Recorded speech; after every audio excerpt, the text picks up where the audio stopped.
This research would not take place without a large collaboratory of individuals from actually all over the globe who have been helping with this effort. And some of those names are presented on the slide, including folks at Hopkins and also people who were students at the University of Wyoming and Maastricht University, and also some students who have gone on to medical school at the University of Maryland. But all of these individuals really helped to gather and collate the data that I'll be talking about today.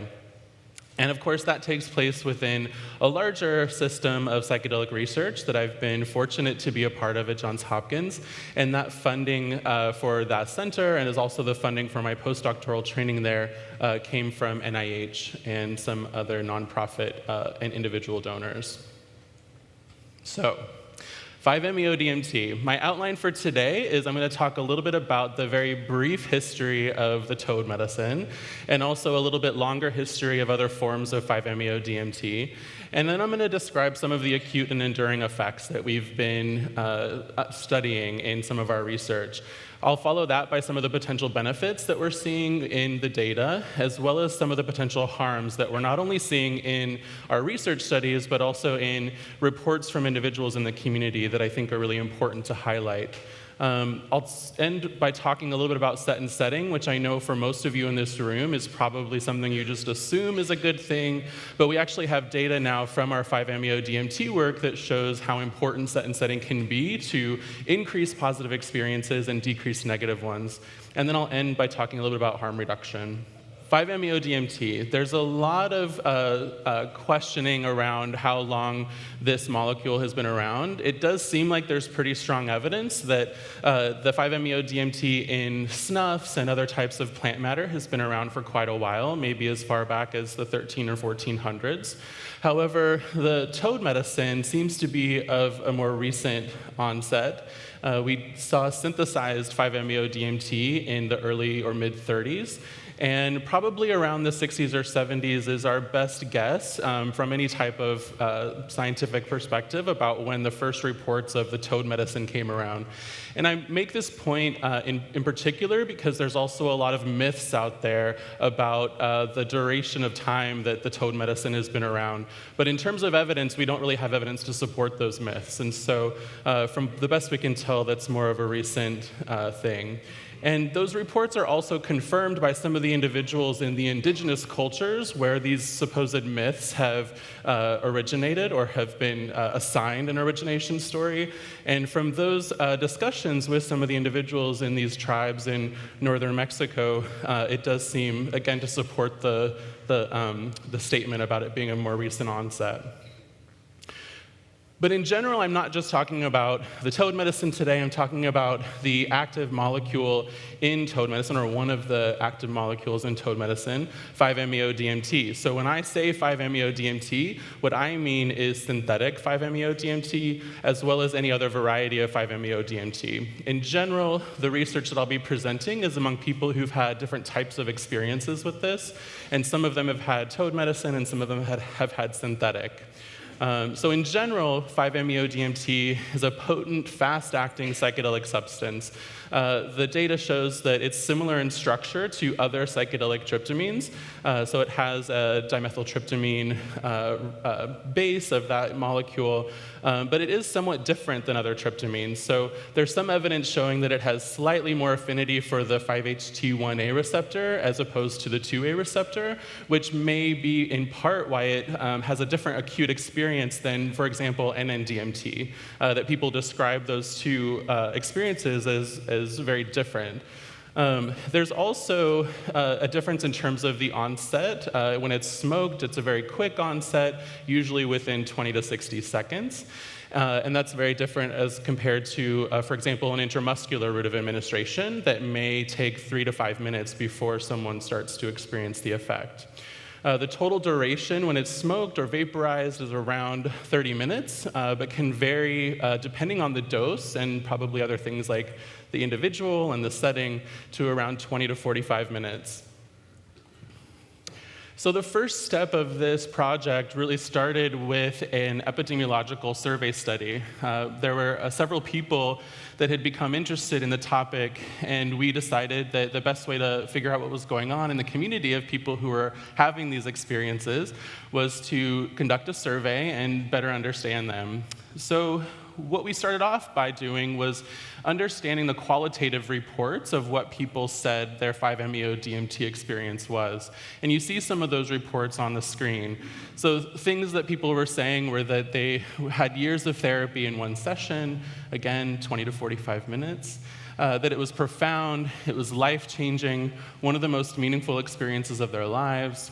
There was a lot of qualitative report about providing a deep connection to source. The word source came up frequently, and other descriptions of a religious or spiritual experience. And a lot of reporting about waking up, that people were somehow transformed through this experience and that they woke up and connected to something in their life in a different way than they had before. In terms of some of the quantitative data, what we found were most of the people were seeking these experiences for spiritual exploration, and that in part could have led to why they ended up having more spiritual experiences. Most of you have probably heard about expectancy or intention, and usually that influences to some degree the types of experiences that we have with psychedelics.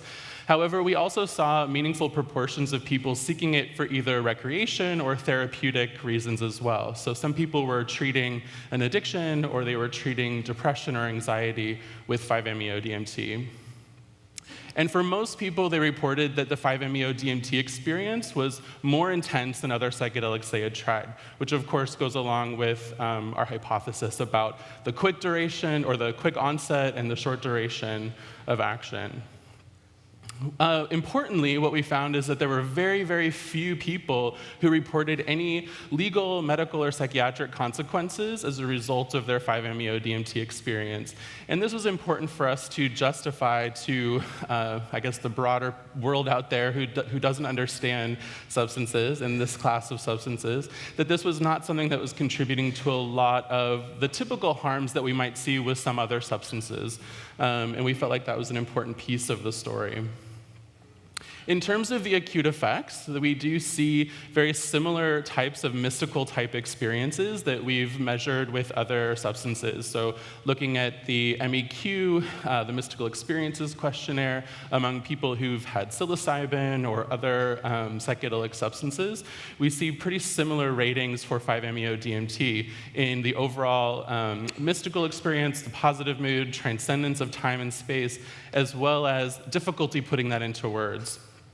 One of the key things that we were interested in was also starting to tap into to what degree these experiences are insightful, especially because they're so quick. And if that insight and mystical experience comes together, it might be possible that it's producing what we are kind of co-opting into our understanding, this term quantum change. This term has actually been around for a while. It was, from what we can tell, originated by some of the original researchers who studied motivational interviewing. In fact, there's a great book by Bill Miller on the topic of quantum change. But this is when mystical experiences and insight experiences happen at the same time. That if they happen together, it might produce a rapid and enduring transformation in someone's life, and maybe even more so than either type of experience by itself.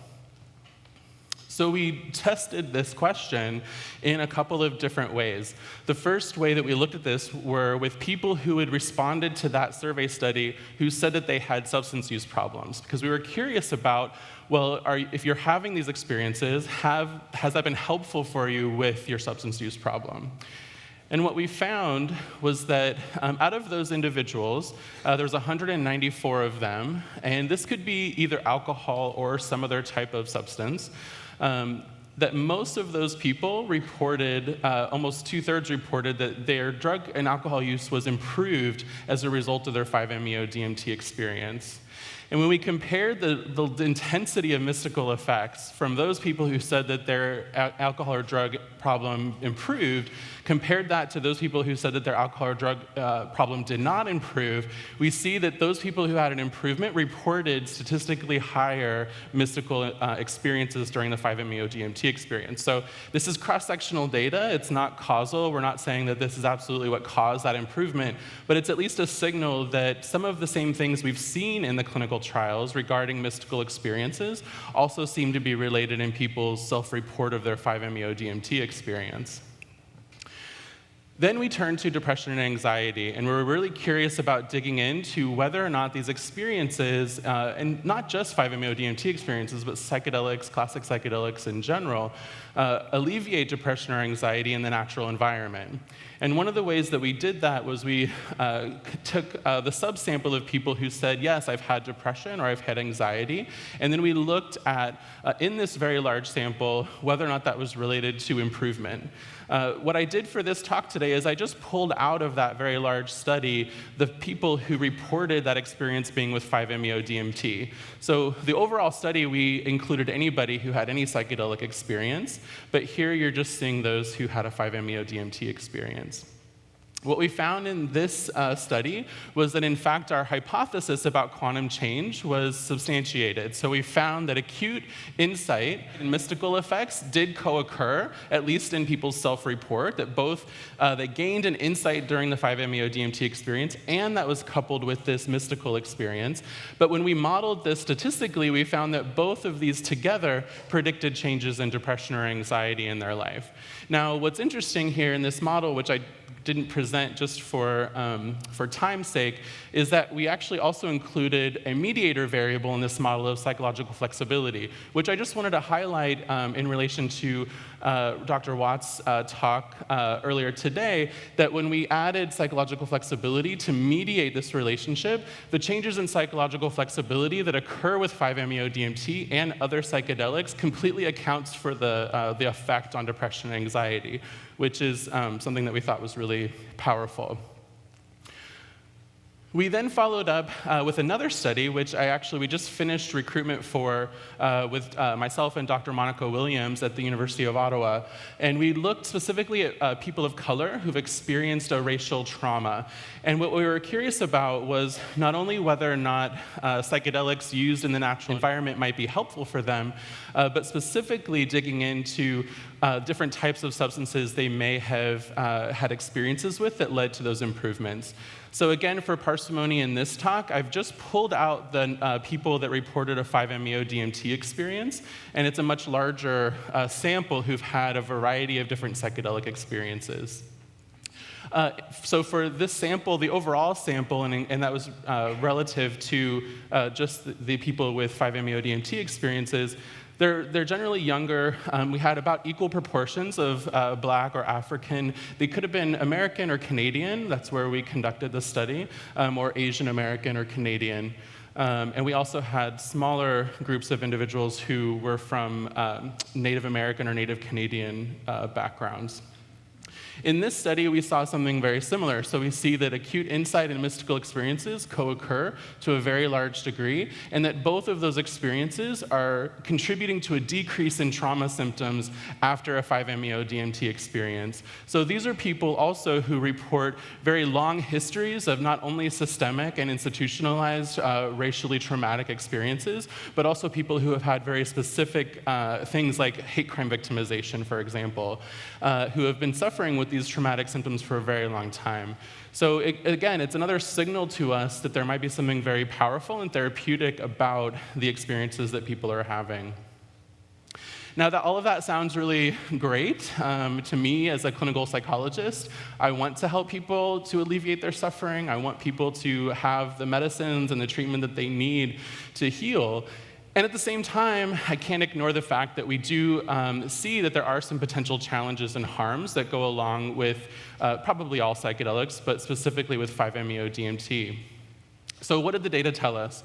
Well, we started off by looking at qualitative reports, and what we found were several reports about the experience being so quick and so fast and so potent and powerful that people had a difficult time sometimes letting go into that experience, sometimes saying things like it was very scary, finding it that it was being totally immobilized and not able to communicate. Making the environment one of critical importance in terms of safety. We saw several people report that it was too intense for some people, and that it was extremely jarring.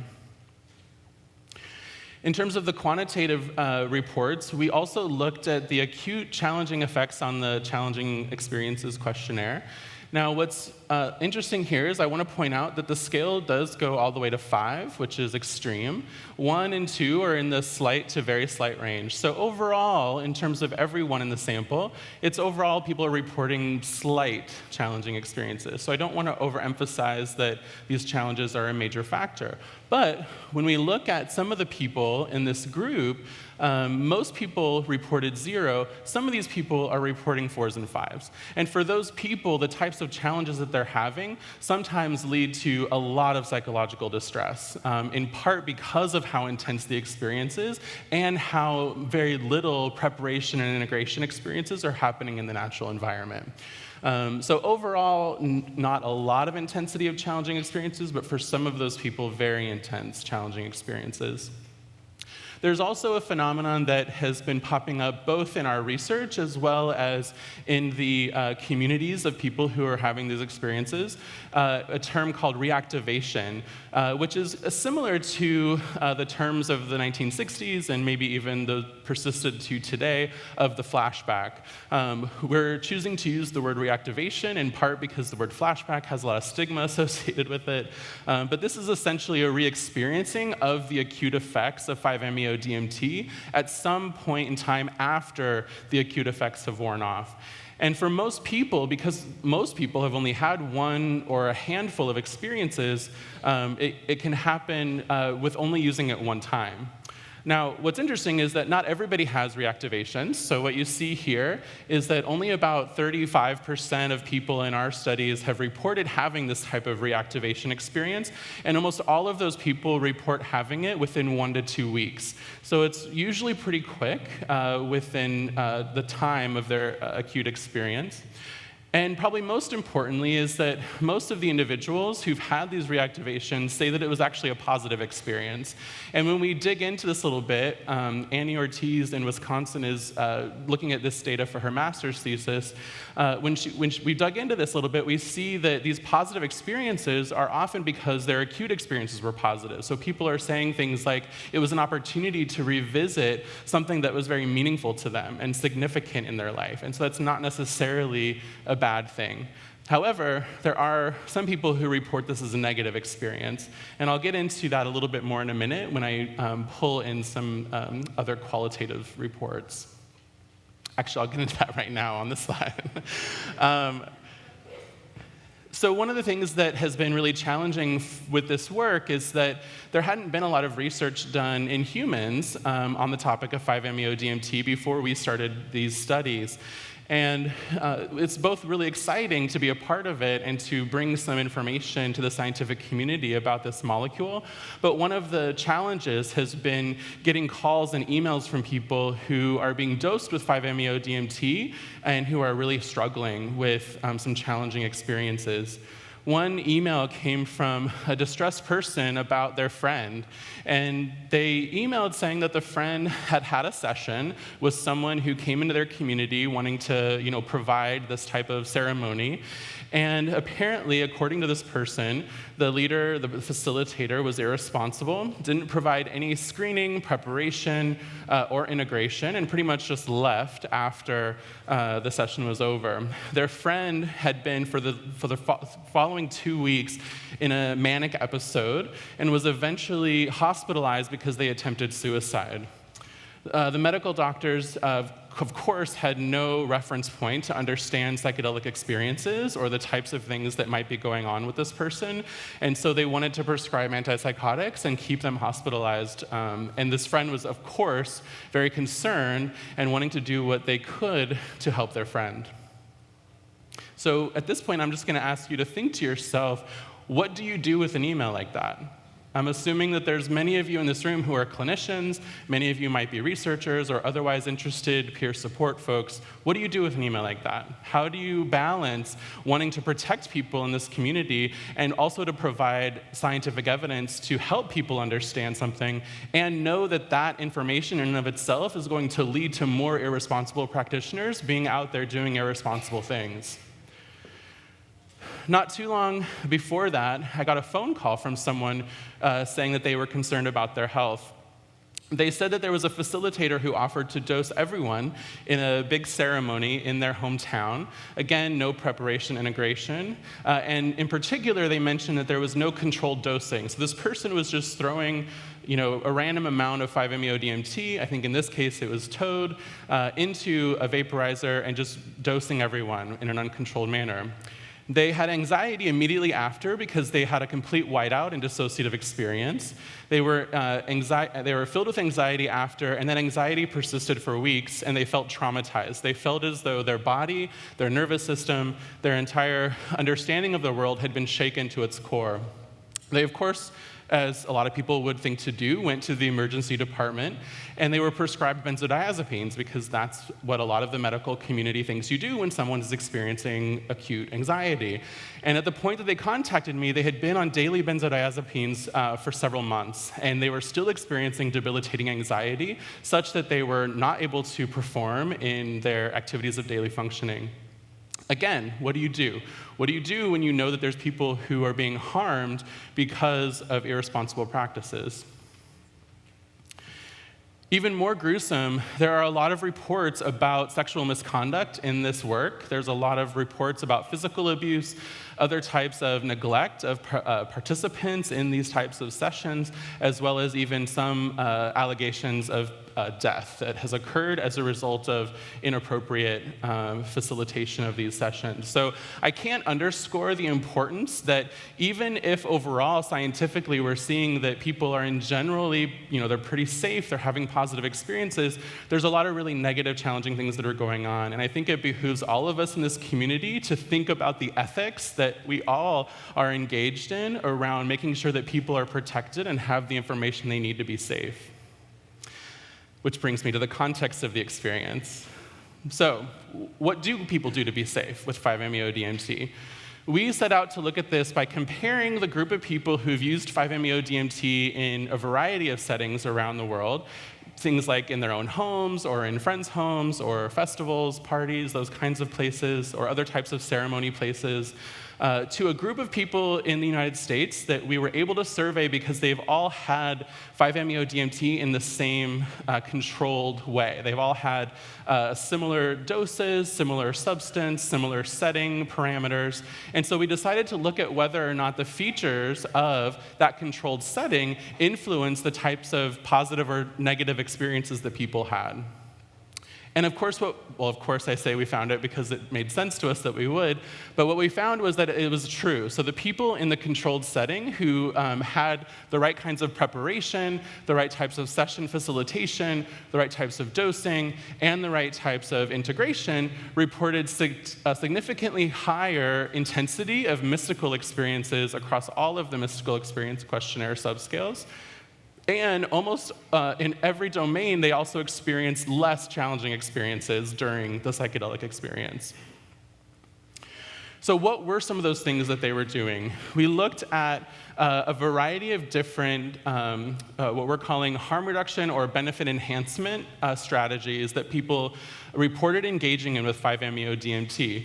The most frequently reported one was preparing a comfortable setting.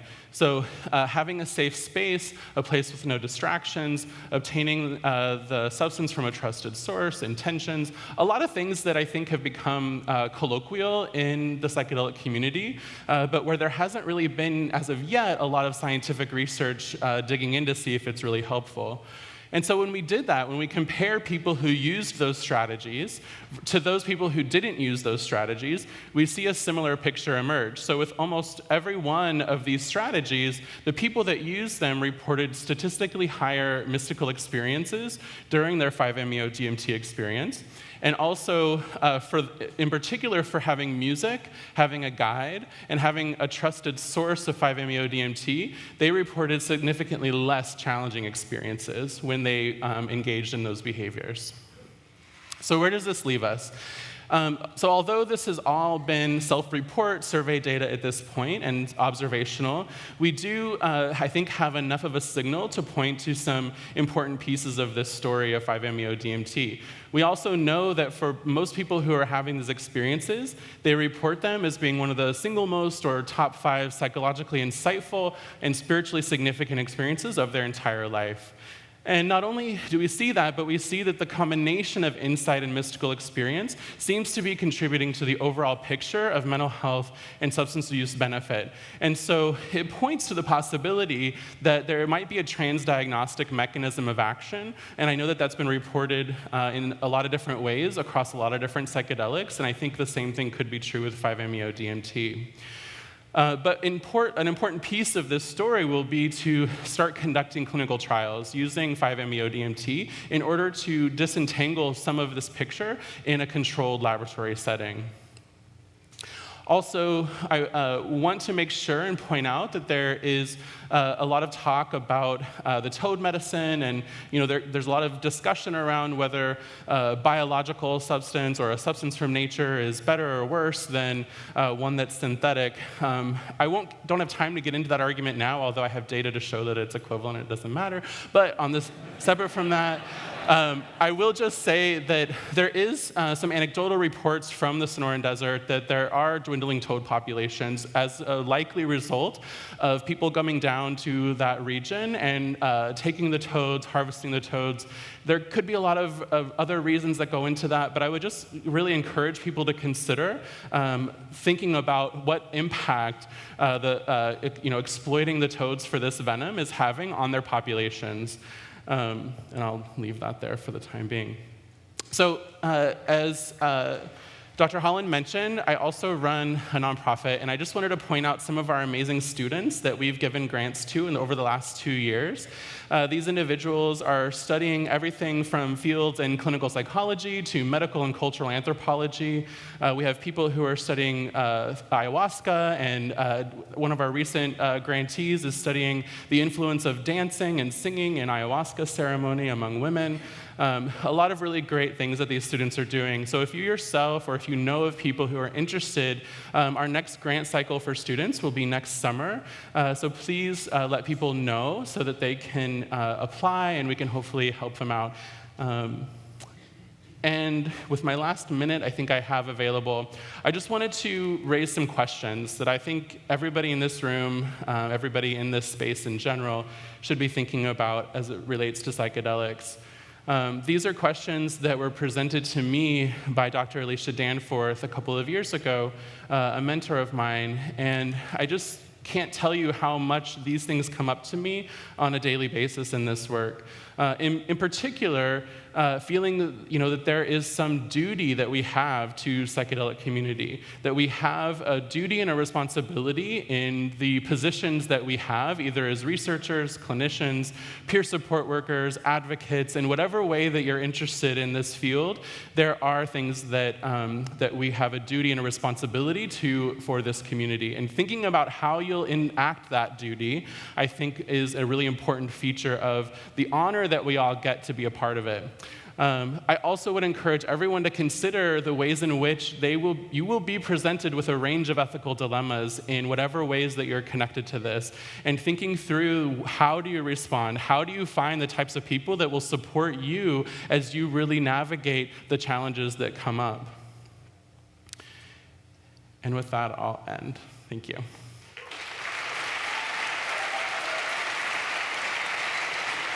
Thank you very much. Alan Davis, nice job. Thank you. That was really great. I have two quick questions. One is, you talked about reactivation. Do you think this happens more with 5-MeO than with other psychedelic substances? It does seem like that's what the data is showing. There isn't really great current data on the rates of reactivation because it's frankly not asked in a lot of the studies. In clinical trials, it's almost never reported. So in that type of setting, we don't see that. And I'm guessing epidemiologically, it is a higher proportion compared to other psychedelics, which I think is because the drug is so potent that the dosing parameters are so specific. If you go above that, even by a slight degree, you can have people having dissociative experiences, traumatic experiences, and the reactivations might be, we're thinking hypothetically, a response of the nervous system that is trying to process that traumatic event to the body, and that reactivation might be a somatic processing. Of course, we don't know that to be true, but that's some of the things that we're thinking. Well, I will tell you with an N of 1, Yeah. that was my experience. Okay. Enough said. I also wanted you to define a whiteout. So my interpretation of what that is I kind of think about it similar to a blackout. So I think about it in terms of dosing and having perhaps too much of a substance that has completely made it to the possible that a person has dissociated from things like normal brain functioning, not being able to remember the experience, not being able to kind of come back and have any understanding of what occurred. And so if that's true, and again, that's a big if because we haven't studied it specifically like that, but if that's true, then that could really point to the importance of dosing and how there might be a very narrow window of what people need to be in to have a meaningful and also an experience they can remember. Joe Dolce. Thanks. What's your personal experience with this? How'd you get into this? So my interest started from working, I started a study with some folks looking at ibogaine and how ibogaine was being used in Mexico for people with opioid use disorders. And with that work, I discovered that one of the clinics that we were working with was also using 5-MeO DMT as a piece of their treatment program. And so at that point, I had never heard of 5-MeO DMT. I didn't understand what it was. And then I went, as any good scientist, to the empirical literature and found almost nothing. And so that was really what kind of inspired me to be curious about it and to dig in a little bit. And of course, since then, with more connection to this community, have been kind of continuously re-inspired just because of some of the really powerful experiences that people have had. Have you guys looked into any of the common triggers for reactivations? One of the common triggers that's reported is that they seem to come about as people are going to sleep, that they are in bed, they're kind of dwindling in terms of kind of a twilight sleep mode, and that seems to be a pretty common triggering moment where people will have a reactivation while they're in that process. There are some people who did report things like just thinking about the experience and trying to make sense of it seemed to trigger some of that reactivation as well. But again, we don't really know for sure if there are completely common ones, but sleep seems to be one of the ones that's come up the most that we've seen. Do you see a lot, and do you work a lot with licensed clinical social workers in this community? So in part, that was one of the reasons why I went to Ohio State University. So I'm a clinical psychologist, but I was hired to work in a social work department, in particular because I'm very much connected to the values of the social work profession. And I think there will continue to be growth in terms of the types of professions that are represented in this field. And I think social workers will become a big major component of that. Okay. Perfect. Awesome. And second part question.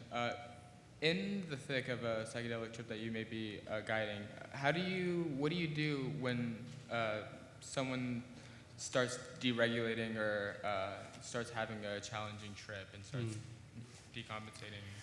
So the only types of psychedelics that I've worked with clinically have been psilocybin, so I can tell you my experience with that. And I'm guessing it's probably not completely dissimilar to other psychedelics, but again, that's my experience. So one of the things that we would use as guides in our trials at Hopkins were things like physical grounding, so having a hand to hold, also kind of reminding and reconnecting somebody into their process and kind of helping them to remember the types types of skills and things that they built during the preparation phase and kind of reminding them of their intention. Sometimes people having personal things in the room was really helpful for some of those people who might start to get a little dysregulated. And frankly, also remembering that dysregulation is not in and of itself a bad thing. So I felt like it was always kind of a balance between helping people have their experience and when dysregulation was a meaningful part of that, not taking that opportunity away from them. But when it got to a certain level, making sure that they knew that they were safe. Thanks. Thank you. My question has to do with the fear of death and dying that you looked like in your graphs was a negative experience. And Yeah. my experience is that with psilocybin and DMT, that's not a negative experience. So, question about that. Yeah, I think it kind of goes similar to my comment about dysregulation, right? Challenging experiences are not always a bad thing, right? People sometimes need to feel the difficult emotions. Like I love the pictures that Dr. Watts and their colleagues have put together talking about, where do these difficult emotions live and how can we understand the importance of finding them and unearthing them and cleaning them out and experiencing them in a new way. So I don't think that challenges are always a challenge that is a bad thing. And at the same time, there are some people without the right support who are experiencing that in a very traumatic and difficult way. Thank you. Hi, I was just wondering if this 5-H2A receptor, is it linked to ego? Is that why it produces is there such a thing as an ego receptor? I don't know. On this medicine, I just feel like the ego receptor sounds like a great title of a book. I just feel like someone should write that book.